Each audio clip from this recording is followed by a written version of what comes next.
আজকে চলে আসছি তোমাদের নিয়ে ক্লাস করাবো। দেখো, প্রথমে আদা দিয়ে দিবা, আদা চা বানানোর জন্য। তারপর যত মশলা আছে বাসায়, হলুদ, লবণ, তেল সব দিয়ে দিবা, লবণ দিয়ে দিবা।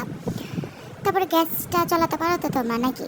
এটাও তোমাদের শেখাতে হবে। হ্যাঁ, ওরে বাবা, দেখো বলকাচ্ছে বলকাচ্ছে। যখন দেখবা একটা খয়েরি কালার এসে গেছে, আমি লেবুও কেটে নিয়েছি, বুঝছো?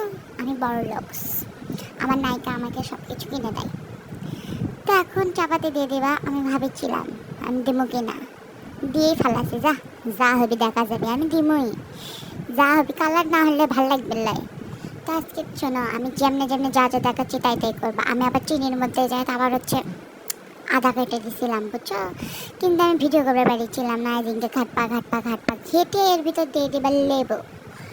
আমার মতো কালার না আসলে কিন্তু তোমাকে মার হবে, মার বললাম, ঠিক আছে? ও মা গো, লেবুর সেই রস। তোমাদের ম্যাডাম সবার না পারে এরকম কালার করা, বুঝছে? এত মজার চা। আমি কিন্তু আদা চা অনেক ভালো বানাই। তা